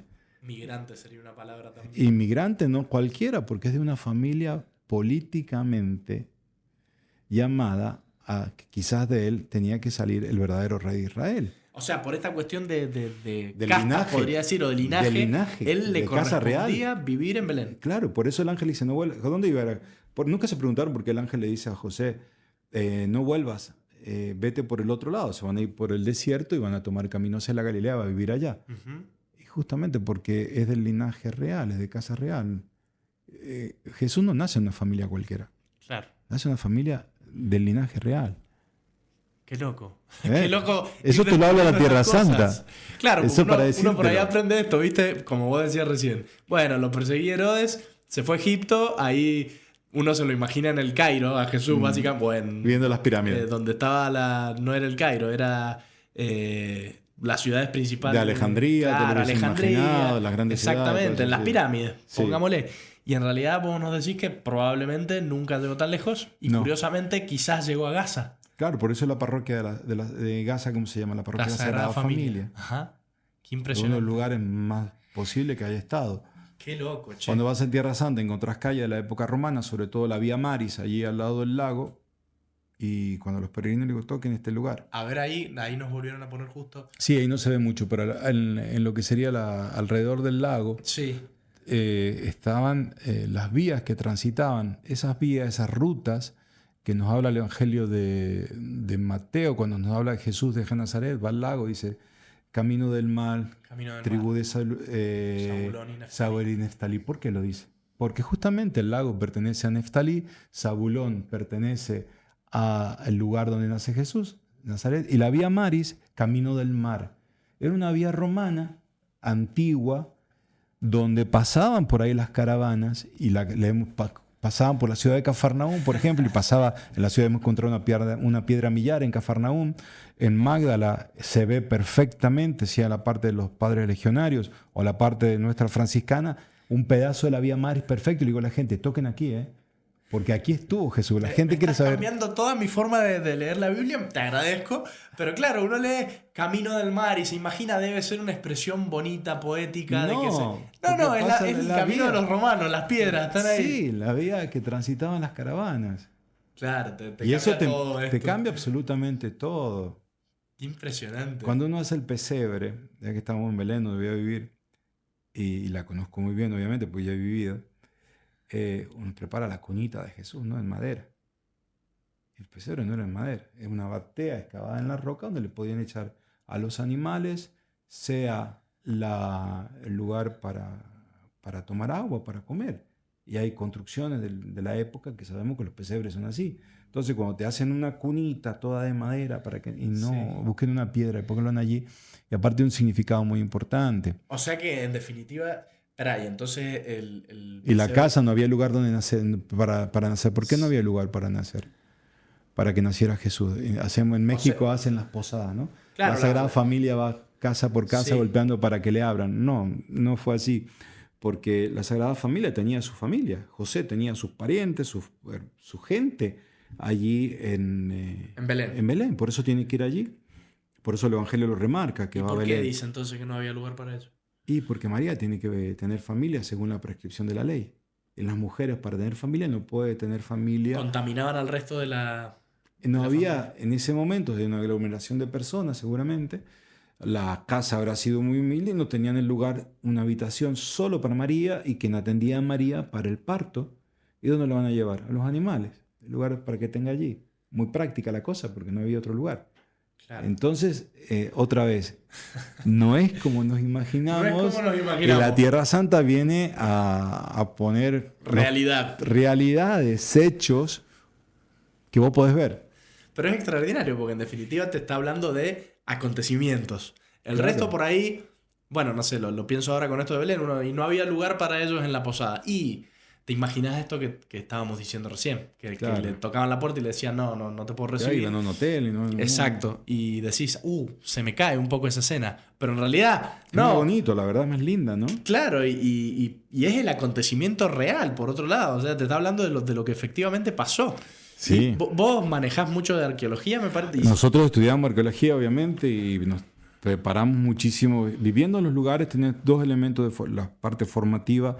Nosotros tenemos la Custodia de Tierra Santa, creó la Facultad de Estudios Bíblicos y Arqueológicos de la Flagelación, donde los grandes arqueólogos de principio del siglo pasado van a ser los grandes estudiosos que se van a formar primero en la Sorbona de París, y después en los distintos institutos de arqueología pontificios, y ya la facultad va a tomar un renombre con grandes arqueólogos que van a ser los padres de la arqueología cristiana de Medio Oriente, van a ser franciscanos, van a estar los dominicos también, con los que van a ser los grandes estudios, pero la parte franciscana, ¿por qué? Porque tienen los lugares y tienen que excavar para ver qué hay.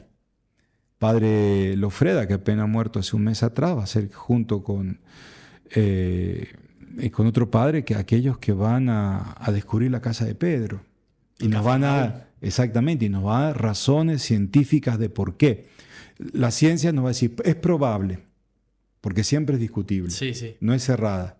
La fe y el peregrino que ha ido constantemente a través de los siglos nos va a decir por qué el peregrino ha venido constantemente a través de los siglos, por qué la iglesia local, la comunidad cristiana, por eso es importantísima la piedra viva, como llama la comunidad cristiana, celebran los lugares, porque los lugares santos, a diferencia de un museo, de lo que pasó con los incas, de lo que pasó con los huarpes, tiene otro dato, celebra el evento de Cristo, celebra la Eucaristía. Vos vas a los lugares santos para celebrar tu fe. Por ejemplo, cuando vas a Belén en octubre celebras Navidad. ¿Cómo? ¿En octubre? Sí, porque los lugares santos tienen un privilegio que es dado por este quinto evangelio, donde el hic y el nunc se hacen uno. El hic a un peso mayor sobre el nunc. Palabras latinas, hic y nunc. Aquí y ahora, digamos. Aquí y ahora. En este lugar permanece el misterio, la memoria de la Navidad. Es siempre Navidad en Belén. Claro. Siempre puedes celebrar Navidad en Belén. No tenés que esperar el 25.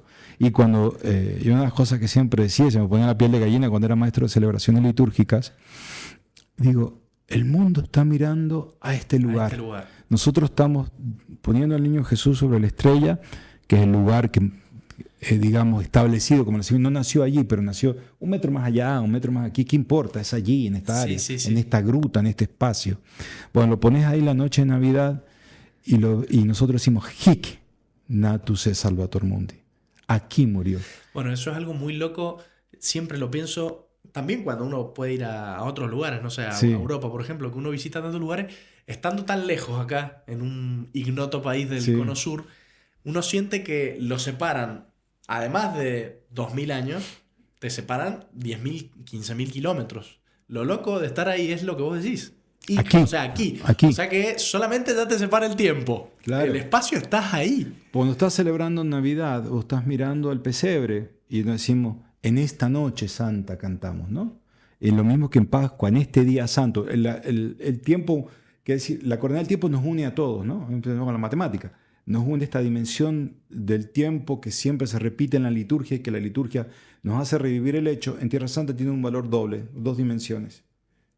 Tiempo y espacio se unen en un punto. Convergen allí. Son ecuaciones convergentes. ¿Cuántas navidades? 24, no en octubre, no la Claro. falsa esa que me estás diciendo Sí. que celebran. ¿Cuántas navidades de 24 a la noche has pasado en Belén? Varias, como maestro de celebración litúrgica me tocaba estar mínimo, han sido cuando era estudiante, después con las celebraciones 9 años, viceceremoniales 10, unas 12 navidades estando allí, Y en ese lugar. no te acostumbras. No, para mí siempre fue un privilegio. Uno de los momentos más bonitos es el Navidad y otro es, para mí, un privilegio único, el Calvario. El Calvario, porque al Calvario no lo tenemos plenamente nosotros, está compartido con los griegos y una vez al año podemos subir ahí al lugar, ¿no? Viernes Santo a la noche, se sube con el Cristo en la procesión fúnebre y se desclava. Los franciscanos han hecho mucho estas representaciones, ¿no? El Cristo crucificado, la espiritualidad franciscana lo va a meter porque el franciscano, como sentimiento, quiere hacer tocar, vivir, vibrar, entrar en el misterio con el sentimiento, ¿no? Entonces las representaciones sacras los frailes lo van a llevar al máximo y allí se va a hacer una representación. Entonces cuando están leyendo el Evangelio, después que cantan post hoc, dice, después que sucedió esto vino Nicodemo, tomó el cuerpo, lo bajaron de la cruz y lo llevaron. Los 2 diáconos se desvisten, hay 4 diáconos, ponen los perfumes sobre el altar y suben y los desclavan a la imagen del Cristo, ¿no? Y cuando hace el martillo, ¡pum! ¡Ta! 3 veces, ¿no? Que le enseñábamos a los diáconos cómo tienen que golpear y sacar el clavito, que no se le vaya a caer el clavito. Y vos como maestro de celebración estás allí. Y siempre yo pensé cuando me tocó todo este tiempo como un privilegio inmenso. Yo decía, el mundo está mirando acá. Y yo estoy dirigiendo esta orquesta. Claro, maestro de celebraciones. Claro, pero para mí era un tremor, ¿no? Porque decís, pucha, che. Pucha, che, bien mendocino. Sí. Con todo lo que uno tiene, no de bueno, que lo tenemos, así mismo me estás llamando, Hic, aquí, hoy, a hacer esto. La piel se te pone de gallina cada vez, no es igual cada vez. Y otro de los momentos cuando bajábamos el Cristo y lo llevábamos, lo poníamos en la tumba y al maestro de celebraciones le tocaba cerrar la tumba, ¿no? Y después yo los hacía, no estaba previsto, pero yo los hacía arrodillar a todos para cantar Christum factus est pro nobis, obedienza ad mortem autem crucis. El himno paulino. Sí, pero cantado en latín, que se canta en la iglesia, pero la lengua nuestra es latín para la liturgia, para comunar la iglesia católica. Y todos de rodillas cantando eso en gregoriano, no tiene valor, ¿no? Y eso es el privilegio de ser llamado a ser custodio. Por ahí despertás, con tus pecados despertás, ¿no? Pero te das cuenta de que vale la pena. ¿Y sentís un peso especial de, bueno, a quien mucho se le dio, mucho se le exigirá, de decir, wow, con todo esto que me fue dado, me fue entregado para en parte custodiarlo, pero vivirlo sobre todo durante tantos años? ¿Sentís una cosa así de decir, soy consciente de que se me está dando algo A veces por lo no. que millones, decenas de millones morirían? Sí, Todos a los veces cristianos no. del mundo tienen ganas de, una vez en la vida, ir a Jerusalén, ir a Belén, los que se lo toman en serio, el cristianismo, lógicamente. Perdés esa dimensión de, no sé, de sentirte tocado por la varita, si querés. De algo muy especial, realmente. Sí, te viene una cierta lástima y en ese momento querés poner a todo el mundo que te conoce allí. Mientras estás celebrando y dirigiendo la orquesta, como yo decía, viendo que todo salga a la perfección, que todo salga bien, al mismo tiempo tomarte, yo decía a los muchachos, los que tenían, cuando me tocaba preparar, los que servían, decían, chicos, tomen 1 segundo, 2 segundos y piensen y recen. Ese minuto es precioso. Y metan en el corazón todo, porque esto es ser custodios, ¿no? Estar allí, porque muchos se quejan, ay, pero no puedo rezar bien, ¿no? Tu orar es justamente para servir en la celebración y en la liturgia para que todo salga como tiene que ser, para que se celebre el misterio que es o el sacramental que sea.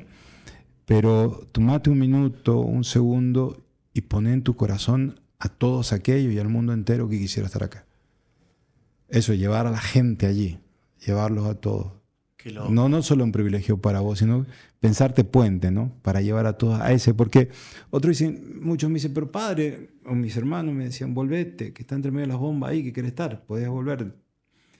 Y digo, sí, es verdad. Oye, pero Jesús está en todos lados. Sí, es verdad. Es cierto. Donde 2 o 3 están reunidos en mi nombre y yo estoy en medio de ellos. Entonces, ¿qué diferencia hay? Hay una, que a mí se me han abierto los ojos solamente para verlo en lugares santos, no en otro lugar. A ver, deténete ahí un poco, me interesa. O sea, vos, fuera de Tierra Santa, ¿te cuesta más rezar, por ejemplo? Sí. ¿Te cuesta más creer? Sí. ¿Te cuesta más vivir la fe? Me encuentro con un pescado fuera del agua. O sea, tu forma de ya está, ya, como dice, viste el refrán, quien no conoce a Dios a cualquier santo le reza, es como que una vez que fuiste a Tierra Santa, viviste tanto tiempo ahí, no podés vivir la fe fuera de ahí. Yo pedí de venir a Argentina, voy a empezar un poco personal, pero bueno, pedí en Argentina venir para tratar de llevar a los peregrinos allá. Como después de 9 años de gobierno vos no podés seguir más en la custodia, yo mis 9 años los había recontracumplido y me mandaban a otro lugar y dije, no, yo no quiero quiero ir a Argentina. Por 2 motivos. Estar con la gente, ver cómo era después de tantos años venir al país. Al fin y al cabo estuve 2 años y medio. Y yo dije, me fui al exilio. Y lo viví como un exilio, estando en mi propio país. Es decir, la gente aquí es buenísima. Me voy lleno de gente, ¿no? Que no tenía antes. La belleza de nuestro pueblo, que en la gente no te deja. Eso no lo había vivido. Yo no era de iglesia cuando me fui. Claro. Y he vivido, yo digo, el abrazo de la iglesia. En momentos difíciles también, ¿ah? Y eso lo viví, pero me faltaba la Tierra Santa. Iba mucho en Buenos Aires a rezar a la iglesia de San José, que es bellísimo. Y San José, yo digo que el Señor me lo puso en mi custodio estos 3 años. Una experiencia fuerte donde creo que se me pasó cuenta de todo lo que se me dio. Y te digo, lo viví como un exilio. Me faltaba la Tierra Santa. Vos sabés que hace unas semanas estuvo acá un monje benedictino que decía, yo soy benedictino porque Dios no encontró otra forma de salvarme que haciéndome benedictino. Y me suena muy parecido a esto que vos me decís. Dios me encontró la manera de salvarme. A mí me abrió los ojos para sentirlo, Claro. para quizá pasar un poquito mejor en Tierra Santa. A otro le abrió los ojos Dios para que esté sirviendo a la gente en la parroquia. A otro le dio para que esté haciendo esto. Dios te da la posibilidad de encontrar su acción en la vida en lo que Él sabe que te hace bien. Y a mí me abrió los ojos para verlo allá. Claro. Entonces no puedo ir fuera de allá. Contanos, antes de que lamentablemente el tiempo, ese maldito que no perdona y sigue transcurriendo, nos limite esta conversación, pero antes de que nos tengamos que ir, contanos 2 cosas. Primero, hay un proyecto de una capilla argentina en Tierra Santa que me dijiste que Argentina y Mendoza tienen cabida dentro del proyecto. Sí. Contanos un poco de eso. Bueno, esa es una de las locuras que la providencia te va llevando, ¿no? Cuando era consejero para América Latina y Portugal, hay uno de los santuarios que estaba muy dejado, que es el santuario de los Campos de los Pastores, ¿no? Bastante dejado, donde toda la parte antigua estaba andando mal. Y el custodio y mis hermanos del discretorio dicen, Marcelo, encárgate vos. Llévalo adelante ya que... Vos que sos maestro mayor de obra, Marcelo. No fue por eso, fue porque los donadores eran españoles, todos vienen por allí. Y hablaban mi lengua, empecé y bueno, veamos, y hice un master plan, hice el proyecto y pensé algunas cosas con una comisión y sin querer se hizo una cosa muy grande, donde digo, bueno, porque para colmo dicen, hacerlo y tienes que te llevar la plata vos. Este proyecto se hace si encontrás donadores. Digo, ¿de dónde? Tenía que hacer Pequeña tarea, sí, ¿de dónde? Y se fueron dando las cosas. Primero los españoles, digo, bueno, vamos a hacer así. La Basílica de Getsemaní se llama de las naciones porque todas las naciones que pusieron plata tienen su escudo, entre ellos Argentina. Lo mismo en Nazaret, se llama todo el mundo. Y este era el segundo santuario más importante de Palestina, del Campo de los Pastores. ¿A dónde queda el Campo de los Pastores? A 4 kilómetros está, aquí arriba está Belén, no importa. Belén. Y abajo, a 4 kilómetros en la llanura, donde los pastores pastoreaban el rebaño, tuvieron la visión. Se aparece el ángel del Señor, que estaban en la periferia, vayan y anuncien que ha nacido el Redentor. Les traigo la buena noticia. Evangelizo. Y estos van allá, lo ven y vuelven. Bueno, ese hecho viene recordado en este lugar. Hay 2 lugares paralelos, uno o el otro, pero el campo es ese, en la zona es. Hay monasterios allí, hay muchos elementos históricos, los frailes recuperaron el lugar. Bueno, en toda la historia, que los peregrinos cuando iban, en la basílica no pueden celebrar todos porque no hay mucho lugar en Tierra Santa, no todos celebran juntos como en Santiago de Compostela, sino cada grupo celebra en un altar. Y cuando hay muchos peregrinos no tenemos lugar. Entonces había que hacer más capillas. Salieron 10, 5 en una parte a forma de carpitas, muy simplicities, pero en invierno ahí llueve constantemente, desde noviembre a enero llueve mucho. Y la Navidad, ¿cuándo? En diciembre. ¿Dónde meter los peregrinos cuando llueve? Entonces habría que hacer capillas, pequeñas iglesitas para 200 personas, para 60, para 90, para 120, a forma de grupos. Sí. Los grupos calculamos 40. Bueno, salieron 10. Y bueno, ¿quién la paga? Ya me dice, copiando el Getsemaní, digo, bueno, hagamos así. Aquellos países que menos ayudan a Tierra Santa o que no tienen representación en Tierra Santa, vamos a ir a proponerles a ver qué... A pedirles guitarra, digamos. Sí, porque gusta. Claro. Gusta tener su país representado. Y bueno, salimos a golpear algunas puertas, no nos anduvo ninguna. Pero se abrieron otras. Por eso digo, la providencia... Donde se te cierra una puerta, te abre una ventana. Sí, mira, yo no estoy aprendido que la divina providencia teje redes para la salvación con nuestros errores. Y hay que estar atento por donde pasa la providencia, porque vos no sabes por dónde pasa. Vos querés ir para allá, pero está atento porque te va a decir ir para aquel otro lado. Y fue así. Ni me lo imaginaba. Croacia pagó la más grande, la de San Jerónimo y San Nicolás, que es grandísima. Cada una, he escrito muchos artículos sobre esto porque lo quiero contar porque es verdad. Y me faltaba Argentina.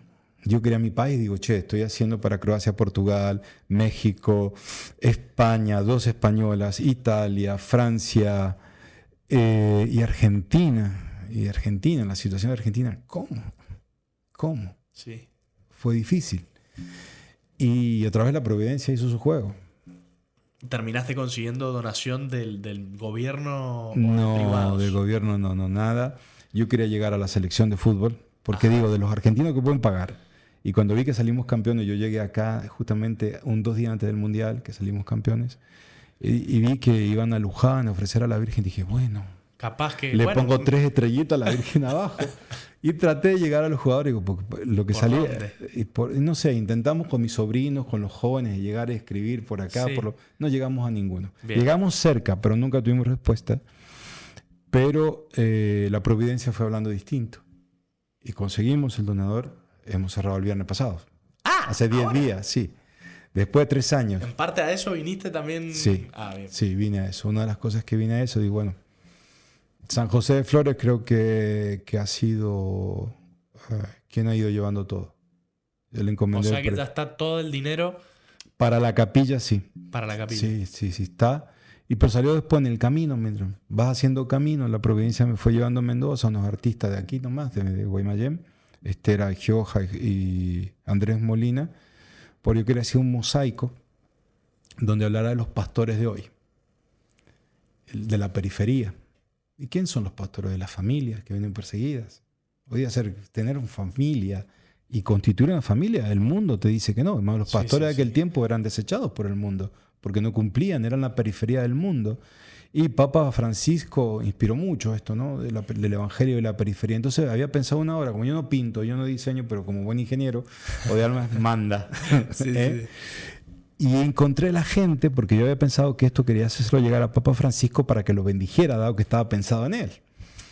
Y a través de unos chicos que fueron a Tierra Santa, que vos conocés, por a través de ellos yo estoy aquí hoy, me llevaron a través de los artistas en el 2023, ya en Navidad, después de Navidad 2023, Navidad del 2022 que yo estuve acá, y conocí de los artistas que plasmaron mis ideas.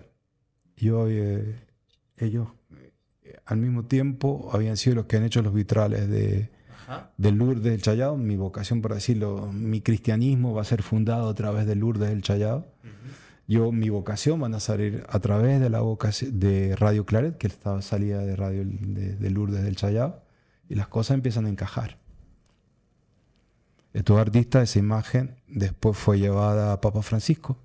Papa Francisco la bendijo, la firmó el 6 de junio de 2023. Yo no lo había pensado nunca. A través de esa imagen pude contactar a un amigo del Papa que va a ser quien va a pagar la capilla argentina dedicada al buen pastor, que estaba inspirada en el pectoral de Papa Francisco. Cuando veo que en la tumba de Papa Francisco ponen justamente su pectoral allí, que va a ser el mismo que va a tener la capilla argentina, gracias a la ayuda de uno de los viceembajadores argentinos en Israel, contactamos a las personas. Y te digo, 2 viernes atrás, cerramos, sí, Obtuvimos el sí, lo presentamos también hace 15 días al secretario de culto de la nación, porque me pidieron, es una cosa argentina, que ahí van a pasar millones de personas. Claro. Yo quería que la selección firmara o que llegase a la selección, porque para los chicos de Belén, el campo de los pastores, en la parte baja tenemos que construir para los pibes de Belén que no tienen dónde ir, los cristianos. No tienen dónde hacer una temporada de verano. Entonces ellos usaban el campo de los pastores para los scouts. Decíamos, si saben la capilla argentina, que ha sido donada por la selección campeona del mundo, y con lo que ellos aman a Messi, a todo el equipo, ¿no? Lo aman allá. Digo, también esto para decirles a ellos, estamos cerca de ustedes. No se dio. No se dio, pero se dio otra cosa. Pero se dio otra cosa. Entonces, todo se ha ido hablando, lo presenté el proyecto justamente, ya la artista que va a la plástica que va a realizar esto, de lo que es el retablo, la parte de atrás, va a ser hecho a los murales de Corrientes. ¿Conocen Corrientes? No. Que en medio de Corrientes, todos los murales callejeros, entran en internet, son bellísimos, son todos relieves muy simples, pero hechos por artistas correntinos. Daniela va a ser una correntina que va a hacer esto, llevar un arte argentino de la calle también muy bonito, una novedad. Y donde en el retablo estaba representado justamente Mamerto Esquiú, que estuvo allá, estuvo una visión en Belén, justamente, donde Esquiú estaba mal y tomando la Eucaristía siente una voz, una sensación que le dice, comulgando de mí se van a pasar todos tus pesares. Pocos conocemos estos eventos místicos de Fray Mamerto Esquiú allá. ¿Es beato Sí, Fray Mamerto Esquiú? sí, beato. Después tenemos al cura Brochero, que es un pastor gaucho. El pastor argentino es el gaucho, ¿no? La Virgen de Luján, obviamente, la Virgen gaucha. Y después pusimos a Papa Francisco, estando el obispo emérito de Chascomús. En Tierra Santa haciendo servicio, me dice, Marcelito, aprovechemos ahora, dice, pongamos a Papa Francisco también adentro. Hagámosle un homenaje, una memoria a él. Él quiso mucho Tierra Santa. No, y sobre todo que apoyó tanto el proyecto de la capilla. Mira, él apoyó la presencia franciscana en Tierra Santa muchísimo. Ha sido un hombre muy cercano a nosotros frailes. El convento de Buenos Aires iba a cerrar.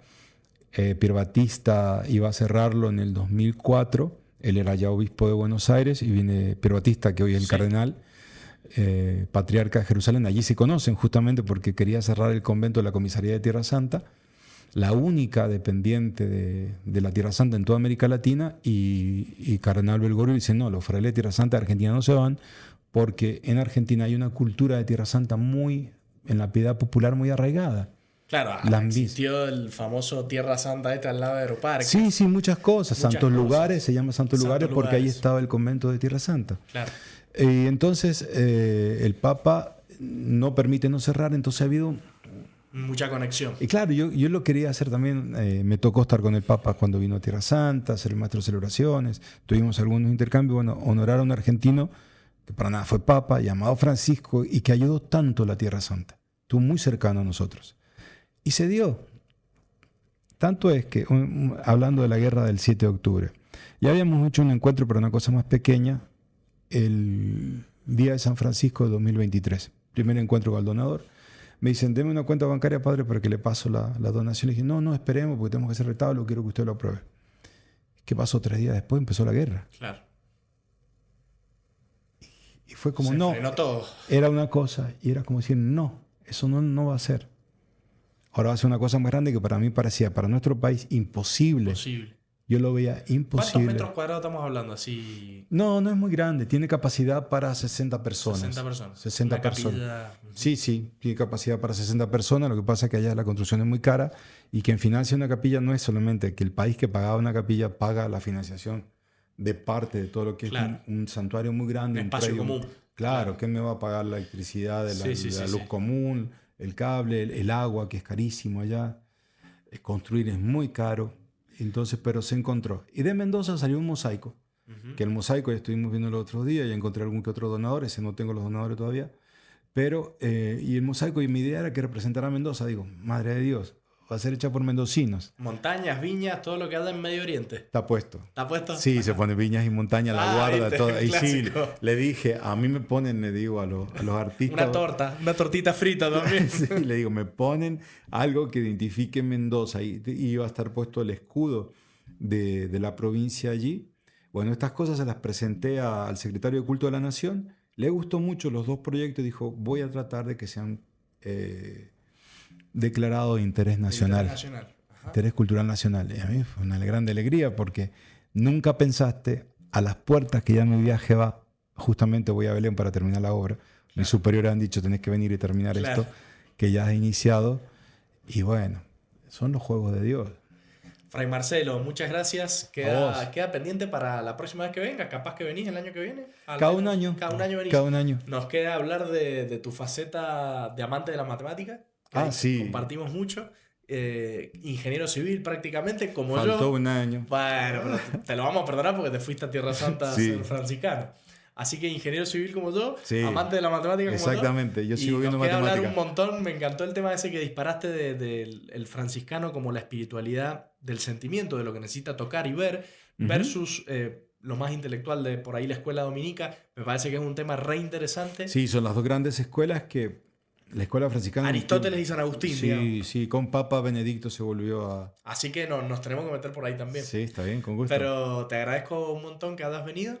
Y a todos los que nos están viendo y escuchando, les pido que nos dejen su like, se suscriban al canal y si quieren ayudar a alguna donación, después nos puedes dejar el link o un canal de contacto para que puedan seguir las obras también. Sí, no hemos tenido nada porque era el viva voz, no he tenido nada. No hay ninguna página de... No. Nada, está la dirección de los artistas acá, si contactan directamente a los artistas, bueno, porque no... Perfecto. Sí, no tenía nada. Así que bueno, Marcelo, muchas gracias por venir. ¿La pasaste bien?